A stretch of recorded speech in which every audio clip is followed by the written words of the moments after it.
오늘 이 부활의 복된 날에 여러분하고 사실은 많은 내용을 다룰 수 있는데 한 가지만 딱 생각해 보려고 해요. 여러분이 이름을 들어보신 적이 있을 텐데 리차드 도킨스라는 영국 그 유명한 2층 버스에 광고를 게재했습니다. 그죠? 신은 죽었다. 하나님은 없다. 그런 이제 광고를 할 만큼 유명한 무신론자고 교회에 대해서 특별히 아주 부정적인 비판을 많이 하시는 분이 어느 글에 이렇게 써놓았어요.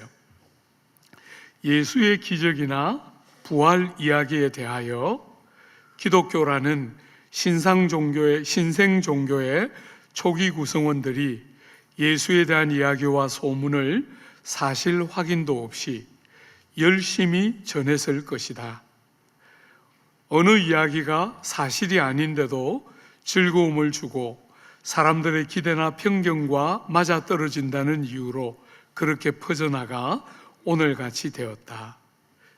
그분이 부활에 대해서 전혀 검증되지 않은 사실을 사람들이 퍼뜨리다 보니 오늘까지 이런 모양이 되었다. 이렇게 기록해 두셨는데 여러분이 성경을 보면 우리가 오늘 본문으로 잡은 누가복음 24장은 부활에 대한 경험들을 쭉 기록하고 있는 거잖아요. 그죠?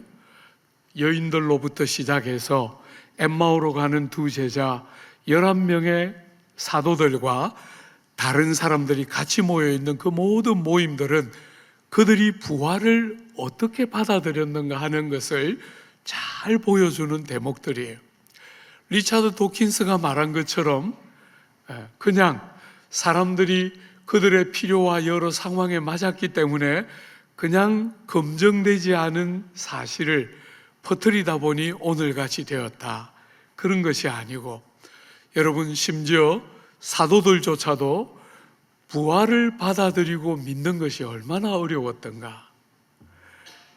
주님을 3년이나 따라다녔지만 또 틈틈이 주님이 고난 보실 것과 돌아가실 것과 부활에 대한 이야기를 했지만 그들의 경험의 세계 안에서 주님이 다시 살아나셨다.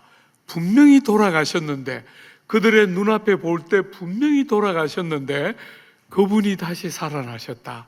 그것은 그들조차도 얼마나 받아들이기가 어려웠는가 하는 것이 이 누가복음 24장이 혹은 복음서 네 복음서가 부활을 대하고 있는 제자들의 모습에 우리에게 전해주는 똑같은 보편적인 모습이에요. 부활을 받아들이는 것은 그들에게 참 어려운 주제였던 것을 우리는 보게 돼요.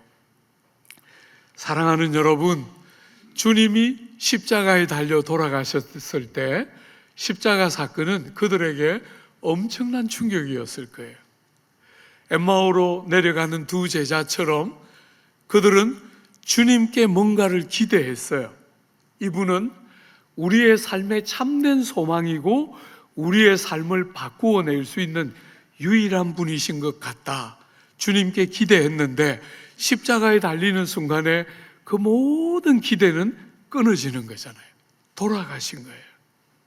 너무나 처참하게 돌아가셨을 때 어떤 면에서 부활의 그 영광스러운 아침부터 하루 온종일이 지나는 동안 복음서가 기록하고 있는 제자들은 십자가 사건만 해도 엄청난 충격이었지만 부활에 대한 이야기는 더 많은 혼란과 어려움을 가중시키는 주제였던 것을 우리는 복음서를 통해서 보게 돼요. 사랑하는 여러분, 그렇게 힘겨워하는 제자들과 주님을 따르는 무리들에게 주님은 어떤 일을 하셨습니까? 받아들일 수 없는 부활이라는 것은 여러분과 저는 교회를 다니면서 듣기라도 했잖아요. 그죠? 그리고 안 다니는 분들도 우리를 통해서 듣기라도 하는데 그 시제 아무도 상상하지 못하는 예수의 부활을 받아들이는 것은 너무나 어려운 주제인 거죠. 사랑하는 여러분, 그들을 향해 주님은 어떻게 하셨습니까? 여러분 45절 한번 보십시오. 이에 그들의 마음을 열어 성경을 깨닫게 하시고, 여러분이 이 부활 사건을 다루는 모든 본문들이 힘주고 말하는 것은 그들이 도저히 부활을 마음으로 받아들이지 못하고 있는 것을 주님이 아셔요. 그래서 마음을 열어 말씀을 깨닫게 하심으로 부활을 믿도록 돕고 있어요. 말하자면 그 이른 새벽에, 부활의 첫 새벽에 무덤으로 향품을 가지고 갔던 그 여인들에게도 성경을, 말씀을 기억나게 하심으로 부활을 믿도록 돕고 있는 거죠. 그죠? 엠마오로 소망이 다 끊어졌다. 우리는 기대했는데 그 기대가, 우리의 기대가 우리의 삶과 너무 달라져서 거리가 생겨서 낙심하고 절망하면서 예루살렘을 떠나 엠마오로 내려가던 그들에게 주님이 하신 말씀은 미련하고 어리석어서 선지자들의 글을 더디 믿는 자야. 그들이 말씀에 있는 기록들을 더디 믿는 것을 알게 하시고 성경을 풀어주시는, 그들의 도저히 열리지 않는 부활이라는 주제에 마음을 열어서 성경을 깨닫게 하심으로 그 진리를 믿게 하는 것이 오늘 24장이 다루고 있는 일관된 한 모습이에요. 제자들에게도 마음이 열려야 했던 주제였고, 말씀이 이 주님의 고난과 죽으심과 부활이라는 주제를 어떻게 묘사하고 있는지를 깨닫게 함으로 믿게 된 진리가 부활이라는 진리인 것을 우리가 알 수 있는 것이죠. 사랑하는 여러분, 저는 여러분들하고 오늘 한 주제를 보고 싶은데 너무 큰 주제들이라서 다 보면 시간이 너무 없고, 그죠? 하나의 주제만 딱 다루려고 하는데 주님은 이렇게 하셔서 제자들이 어떤 사람이 되기를 원하셨을까? 못 믿어 하는 그 제자들조차도 못 믿고 있는 이 부활의 사건들을 마음을 열게 하시고 말씀을 깨닫게 하심으로 부활을 믿을 뿐 아니라 어느 자리까지 주님은 데려가고 싶어 하셨는가? 그게 오늘 여러분과 같이 생각해 보고 싶어 하는 주제예요. 48절 한번 보세요. 48절에 보면 너희는 이 모든 일의 증인이라. 사랑하는 여러분, 주님은 그저 그들이 부활을 믿을 뿐 아니라, 부활을 믿는 자가 될 뿐 아니라 사람들을 위한 증인이 되는 자리로 부르고 있는 거예요. 오늘 부활의 이 복된 아침에 저는 여러분들에게도 똑같은 말씀을 하시고 있는 거라고 기대해요. 주님은 여러분과 제가 이 부활의 아침에 부활을 믿는 사람이 되는 것에 그치지 않고 부활의 증인이 되는 자리에까지 이르기를 원하실 거라고 생각해요. 왜냐하면 우리가 사는 이 시대가 정말 예수의 부활의 증인이 정말 필요한 시대가 우리가 살고 있는 이 시대이기 때문에 여러분과 저는 부활을 믿는 자리에 머물러 있지 않고 부활을 증거하는 증인의 자리에까지 주님이 데려가기를 원하시는 주님의 마음을 알고 정말 증인된 삶을 살아야 한다. 그게 오늘 여러분들하고 나누고 싶은, 여러분이 보시는 것처럼 주님의 마지막 유언이잖아요. 그죠? 주님이 마지막으로 그 제자들에게 하신 말씀이에요. 사랑하는 여러분, 너희는 이 모든 일의 증인이라. 주님이 여러분과 저를 그렇게 부르고 있는 것이에요. 사랑하는 여러분, 여러분이 증거해야 될 내용이 무엇입니까? 한번 보십시오. 46절과 47절 우리 같이 한번 읽어볼까요? 또 이르시되 이같이 그리스도가 고난을 받고 제3일에 죽은 자 가운데서 살아날 것과 또 그의 이름으로 죄 사함을 받게 하는 회개가 예루살렘에서 시작하여 모든 족속에게 전파될 것이 기록되었으니 너희는 이 모든 일의 증인이라. 그 앞에 있는 말씀을 이어서 말씀하신 거잖아요, 그죠? 증거할 내용이 뭡니까? 여러분, 예수의 고난과 여러분과 저를 위한 화목 제물로서 예수가 당하시는 고난과 그 예수가 고난을 당하실 뿐 아니라 십자가에 달려서 돌아가심으로 여러분과 저를 위한 완전한 값을 치르는 속량되심과 그분이 사흘 만에 부활하심, 이것이야말로 증인인 여러분과 제가 증거해야 될 내용의 너무 중요한 구성이죠, 그죠? 주님의 고난과 주님의 돌아가심과 주님의 부활, 이것이 증인된 우리가 해야 될 메시지인데 거기에 하나를 더 붙여놨어요. 이렇게 예수 사건이 일어났으므로 어떤 일이 결과적으로 주어지는 것이죠? 유대인들에게만이 아니라 예루살렘만이 아니라 온 민족과 족속에게까지 예수님의 이 은혜로 말미암는 죄 사함을 주시는 회개의 메시지를 전하는 것이죠. 그죠? 누구든지 회개하고 예수를 믿는 자마다 죄가 용서되는 증거, 그게 여러분과 제가 해야 되는 증인으로서의 내용들이죠. 그죠? 증거해야 되는 내용들이에요. 근데 이거는 여러분하고 앞으로 로마서를 다루면서 볼 거예요. 그래서 오늘 이거 다루면 진짜 할 이야기 못하기 때문에 이거는 로마서에서 계속, 사랑하는 여러분, 오늘 하나만 보려고 해요. 여러분과 제가 증인이 되는데, 여러분과 제가 이 모든 일의 증인 중에 특별히 우리가 무엇의 증인으로 부름받고 있는가? 소망이 점점 잦아들어가고 절망과 냉소와 권태가 지배하고 있는 세상 속에 부활하신 예수로 말미암는 소망의 증인이 되도록 여러분과 저를 부르신다. 여러분, 우리가 예수의 부활을 여러 렌즈를 가지고 보겠지만 절망과 아픔과 좌절과 냉소와 권태가 너무나 많이 흐르고 있는 이 오늘의 세계 안에 예수 부활이 가져오신 소망을 증거할 줄 아는 증인들의 삶으로 여러분과 저를 부르신다. 이 한 주제만 한번 여러분들하고 다루어 보고 싶어요.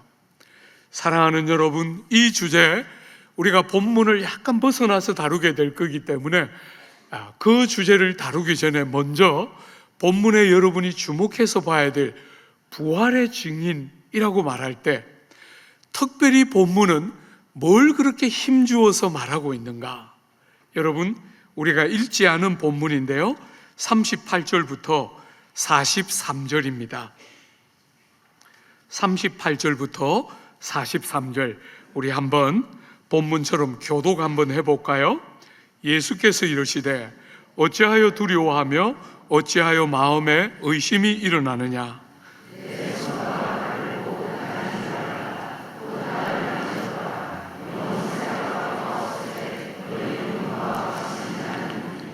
이 말씀을 하시고 손과 발을 보이시나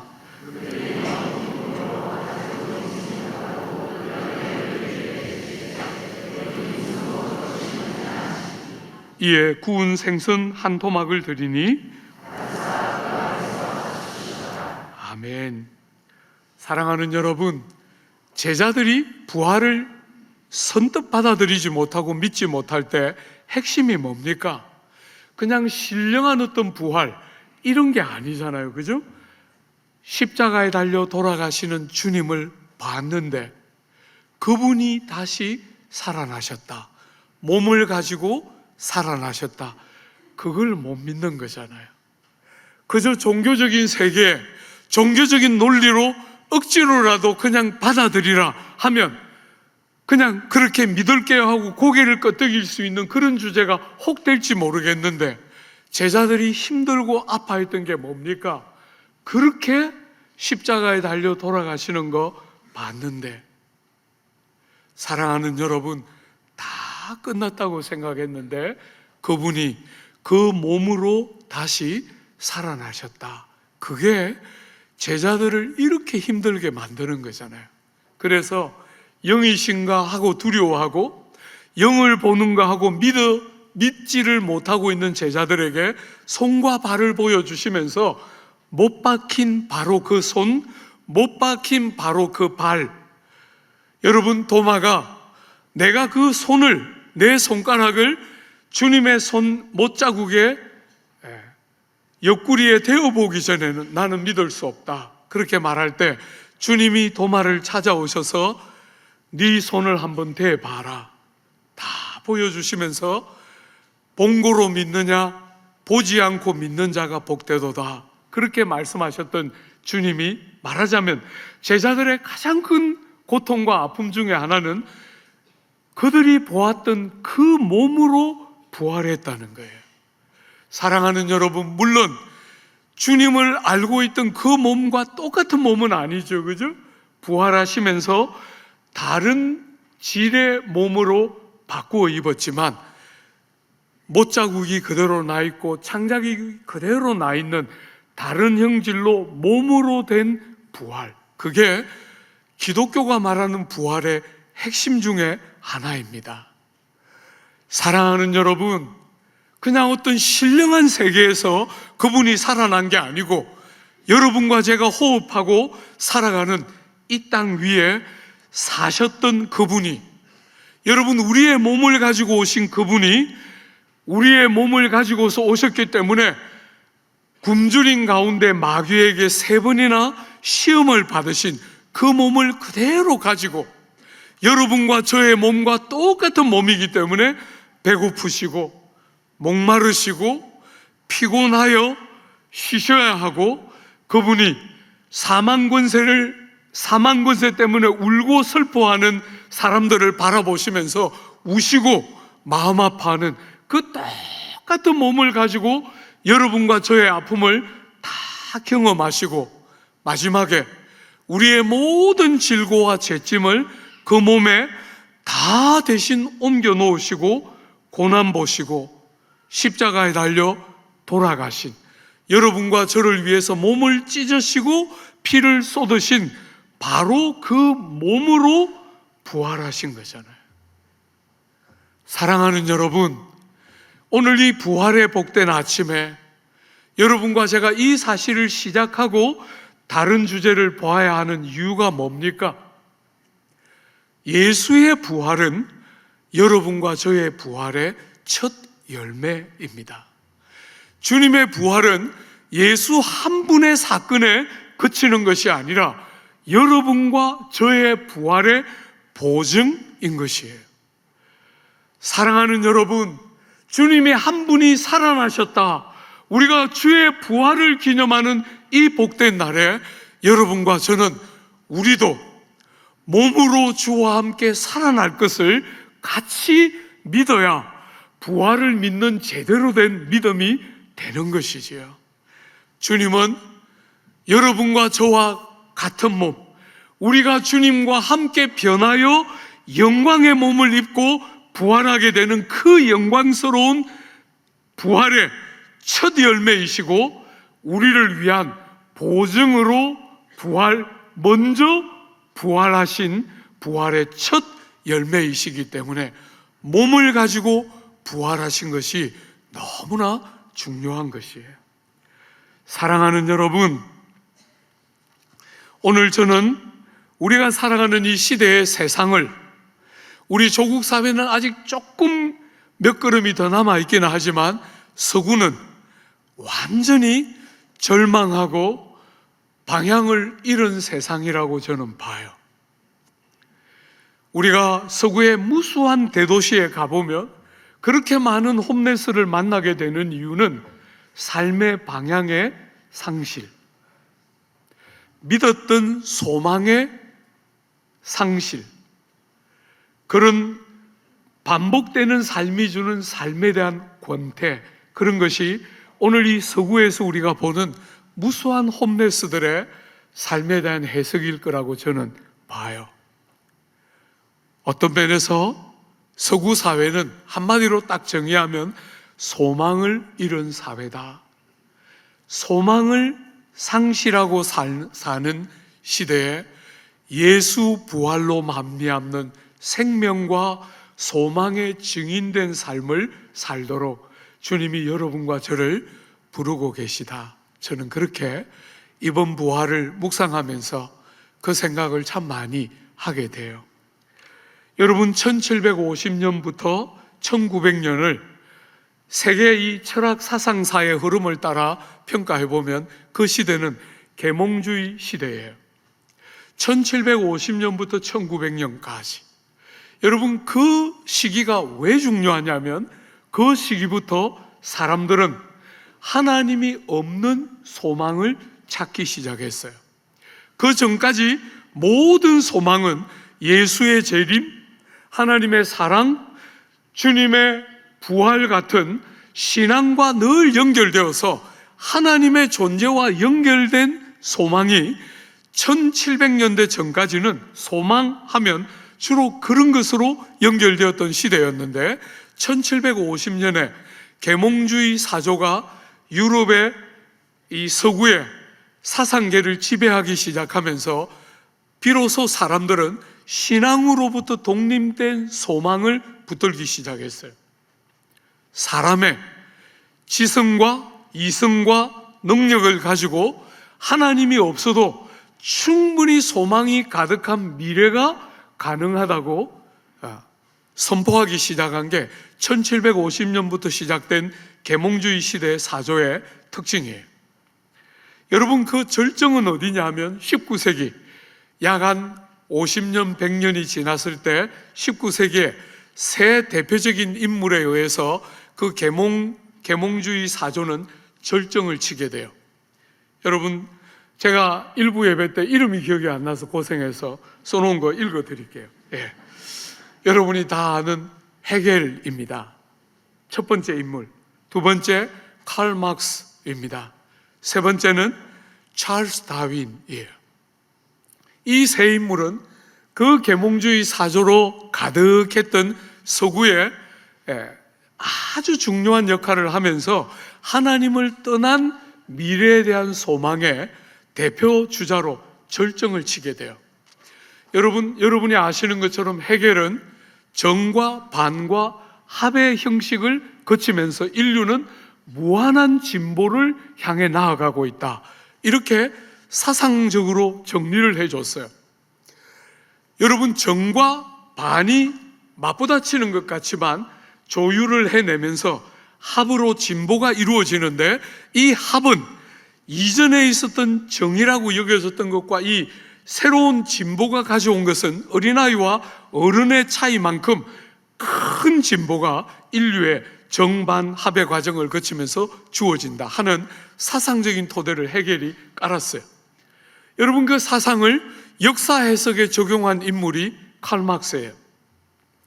칼 막스는 이 노동자들과 소유주 사이의 끝없는 분쟁이 자유를 더 확대해가고 더 살기 좋은 세상으로 진보를 가져온다고 이 헤겔의 철학과 사상을 역사 해석에, 우리가 살아가는 이 역사 해석에 적용시켜서 막스가 등장하면서 서구의 무수한 석학들이 이 막스의 가르침에 환호하고 열광하게 돼요.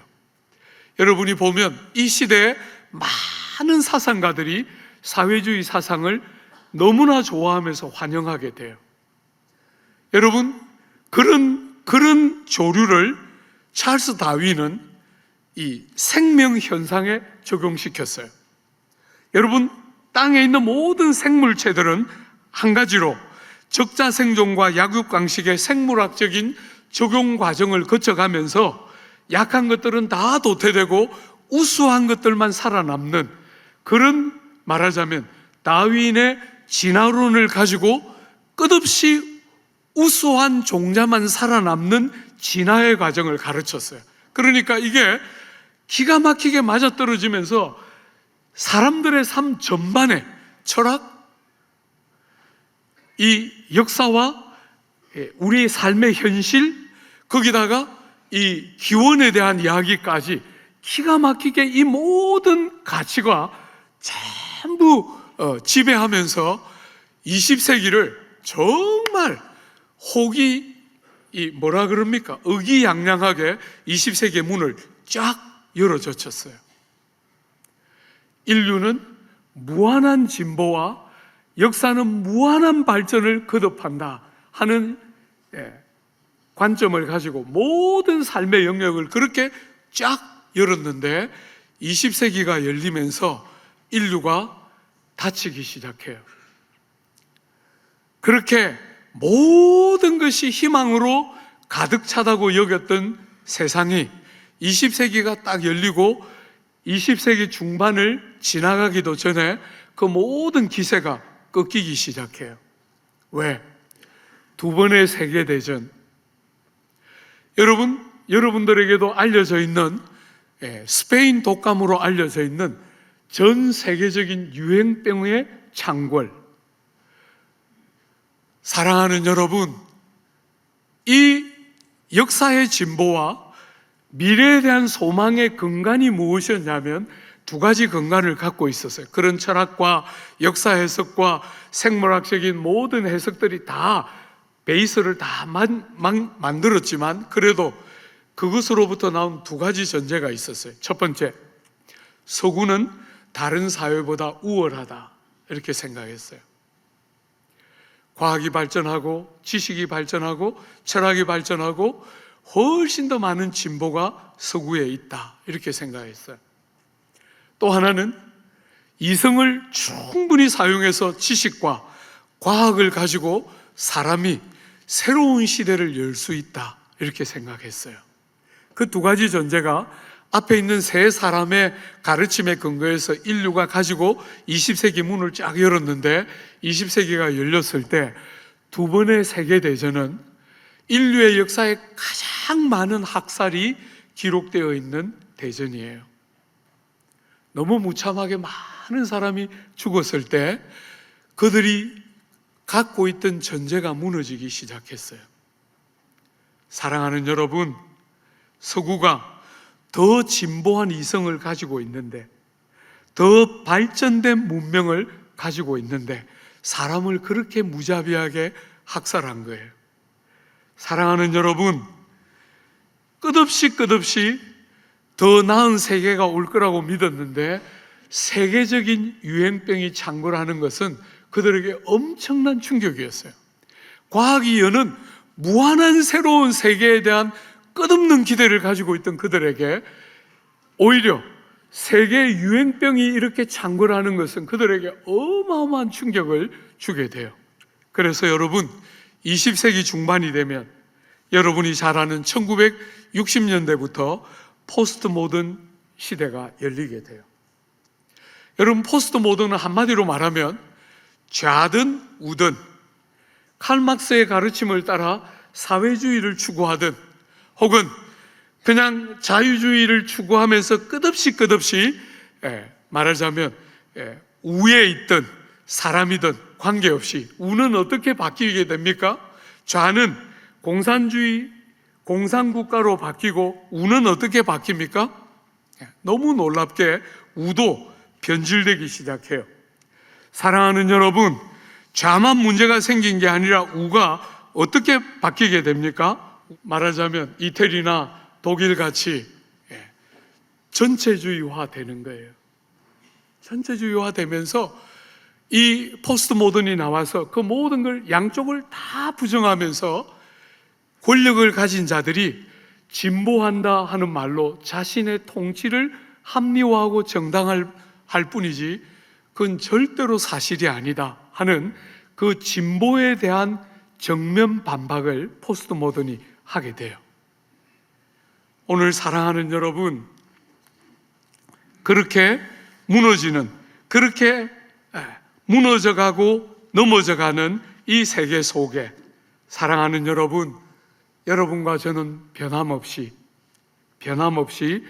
다시 사신 구주로 말미암는 소망.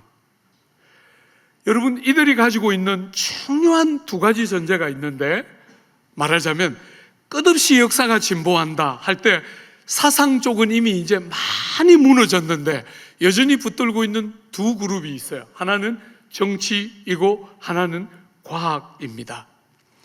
여러분, 정치는 끝없이 언젠가부터 한 20년 남짓 전부터 자기들을 사회주의자 이렇게 안 부르고 진보 정당 이렇게 부르기 시작해요. 그래서 자기와 의견이 다른 사람들을 태보라고 불러요. 옛날로 다시 되돌리는 태보에 불과하다. 우리는 진보하는 정당이다. 이렇게 정치에서 여전히 그 신화를 붙들고 포기하지 않고 아직도 있고 있어요. 또 하나의 중요한 단체는 과학이에요. 여러분, 실리콘밸리로 상징되고 AI가 등장하기 시작하면서 여러분, 세계 이 과학자들의 꿈은 모든 테이블마다 다 컴퓨터를 설치하고 설치된 컴퓨터를 망으로 다 연결하면 비로소 인류가 그처럼 꿈꿔왔던 무수한 문제가 해결되고 문제를 극복해내면서 이겨내는 새로운 시대가 이제 도래될 것이다 하는 게 오늘 이 과학 만능주의자들이 가지고 있는 마지막 기대 중에 하나예요. 그러나 여러분이 다 경험하는 것처럼 과학이 엄청나게 발전하면서 인류는 상상하지 못하는 새로운 문제를 만나게 돼요. 기후변화라는 문제는 인류가 한 번도 생각해 보지 못한 큰 도전이에요. 여러분, 우리가 얼마 전에 지나왔던 코로나는 어떤 면에서 서구의 그 권태와 절망을 더 깊이 하게 만드는 또 하나의 모티브가 될 거예요. 너무나 감사하게도 우리가 상상도 못했던 전 세계적인 병이 팬데믹이 일어났지만 여러분, 그래도 사망률은 우리가 처음에 생각했던 것보다 상대적으로 낮았잖아요. 사망률이 5배, 10배 더 큰 팬데믹이 생기면 어떻게 될까? 어떤 면에서 과학의 발전이, 의술의 발전이 엄청난 진보를 이루고 있는 반면에 또 한면에 상상하지 못하는, 사람이 손댈 수 없는 큰 아픔과 어려움들을 거듭거듭 우리는 보면서 과학이 우리의 정말 피난처가 되기에 한계가 있다는 것을 어떤 부분들에서 사람들은 느끼고 경험하기 시작하고 있는 거예요. 사랑하는 여러분, 사람들은 그럼에도 불구하고 끝없이 놓지 않고 있는 전제가 있어요. 문제는 사람 안에 있지 않고 사람 밖에 있다. 여러분, 계몽주의 시대에 200년 가까이 세계를 휩쓸었던 그 사조의 핵심은 사람의 문제는 사람 안에 있지 않고 사람 밖에 있다, 이렇게 본 거잖아요. 그래서 환경을 바꾸고 지식을 더 많이 발전시키고 학문을 발전시키고 교육을 발전시키고 정치 체제와 여러 제도를 건전하게 바꾸면 사람이 그렇게 목말라 하던 그 시대가 올 거라고 믿었던 거잖아요.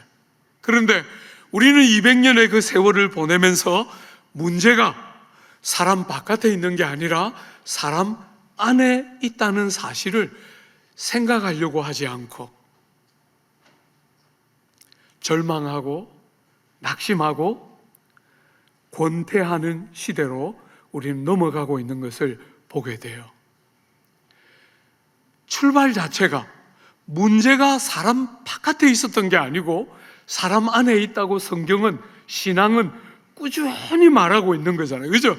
사람이 변해야 한다고 말하는데 세상의 가르침은 끝없이 바깥에 문제가 있으니까 바깥을 바꾸면 사람이 달라질 거라고 했지만 200년 동안 그 무수한 지식과 과학의 발전이 얼마나 엄청난 살상을 감행하는지를 인류는 봤어요. 지식의 확대가 정말 우리가 원하는 그 사상을 만드는 것 같은데도 희한하게 더 잔인하고 상상할 수 없는 아픔을 가져오는 것을 보게 돼요. 여러분, 과학의 기술의 발전이 너무 빠르기 때문에 부작용이 나오면 더 이상 손댈 수가 없어요. 부작용이 나왔다 하면 손댈 수 있는 때가 아닌 거예요. 그 범위가 너무나 광범위하기 때문에, 전부 글로벌라이즈 되면서 다 연결되기 시작하기 때문에 부작용이 딱 나오면 너무너무 광범위하기 때문에 손댈 수 없는 아픔을 이제 사람들은 느끼기 시작하는 거예요.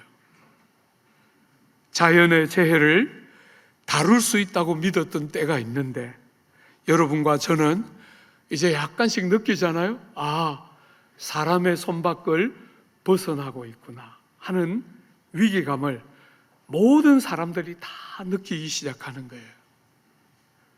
사랑하는 여러분, 그럴 때 우리 안이 문제가 있고, 그 문제를 위해서 예수가 우리 몸을 가지고 이 땅에 오셔서 우리를 위하여 화목 제물로 완전한 값을 지불하셨기 때문에 누구든지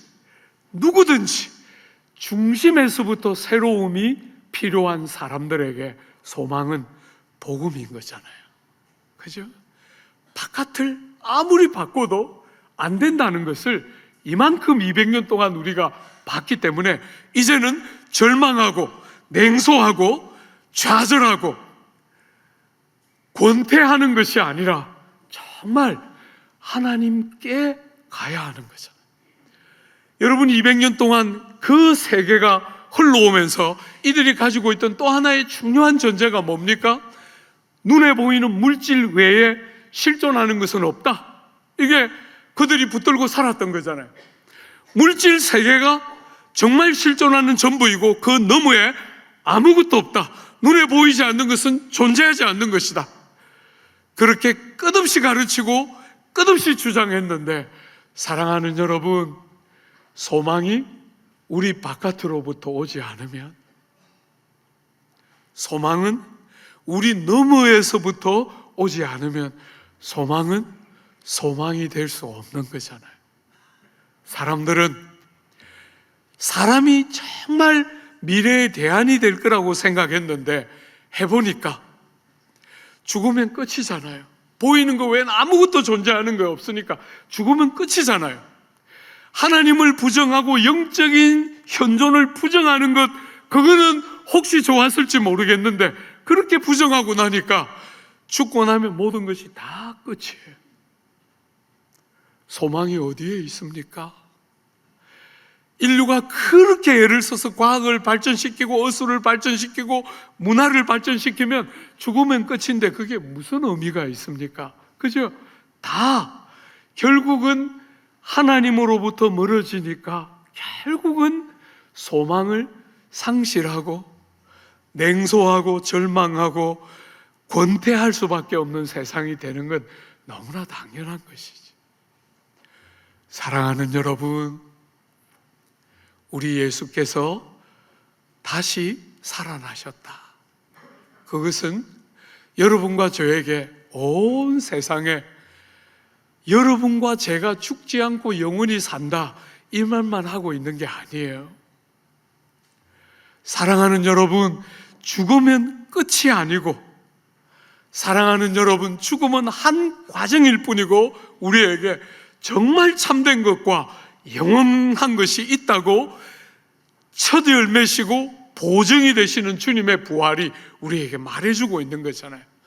사랑하는 여러분, 그뿐 아니라 여러분과 제 개인이 그렇게 되는 것뿐 아니라 하늘이 새로워지고 땅이 새로워지고, 여러분, 사람들은 사람의 손 밖으로 자연과 만물이 벗어나고 있다고 느끼니까 절망하고 좌절하지만, 그게 절망하고 좌절할 제목만 되는 게 아니라, 그러기 때문에 우리를 한 번도 포기해 본 적이 없는 아들 하나님을 보내시고 우리를 사랑하시고 우리를 절대로 포기한 적이 없는 우리 바깥에 계신 하나님이 우리의 소망이며 우리의 도움이며 우리의 힘임을 우리는 이렇게 절망적인 시대에 변함없이, 그때나 지금이나 변함없이 예수 살아나셨고, 아버지 하나님이 우리를 절대로 포기하지 않고 우리를 사랑하는 증거가 예수를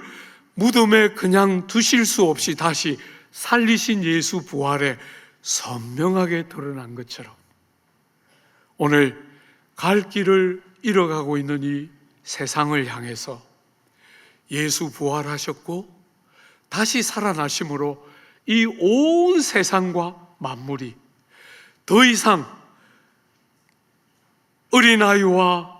어린아이가 독사굴에 손을 넣어도 해함이 없고 양과 사자가 함께 먹고 마시는 다른 세계가 우리 앞에 있다는 것을 그리스도의 부활은 말해주고 있는 거잖아요. 여러분, 어떤 면에서 성경은 여러분과 저에게 시작된 이 구원이 그날에 완성된다고 말하지만 우리의 구원이 이미 시작되었잖아요. 예수 이 땅에 오심으로 은혜의 새로운 시대가 열리고 새로운 생명의 역사가 임하게 되는 그 놀라운 일이 시작되었지만, 여러분이 다 경험하는 것처럼 여전히 일정한 불완전함이 남아있고 우리의 몸 안에 여전히 죄를 더 좋아하는 경향성이 남아있어서 우리는 구원이 시작되었음을 알지만 때때로 넘어지고 실패하고 아파하는 우리의 한계를 보고 있어요.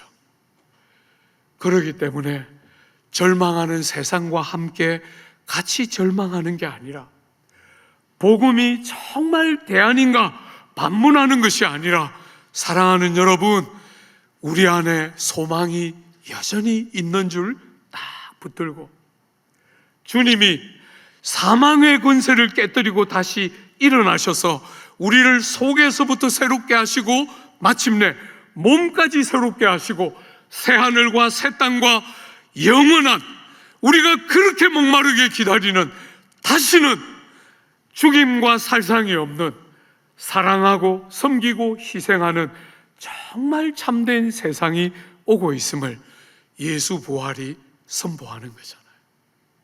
사랑하는 여러분, 이런 세상 속에 조국 사회는 아직까지 그 시대까지 쑥 들어간 것 같지는 않지만 적어도 우리 자녀들 세대는 벌써 영향을 심하게 받고 있다고 생각해요. 자녀들이 시집 가고 싶어 하지 않고 장가 가고 싶지 하지 않는 거, 여러분, 저는 영향이 다 있다고 생각해요. 사랑하는 여러분, 너희는 이 모든 일의 증인이라. 다른 어떤 것보다도 소망을 잃어가는 이 시대에 예수 때문에 참된 소망이 우리에게 있다는 사실을 증거하는 신실하고도 복된 하나님의 사람들 되어주시기를 기대하고 축복합니다.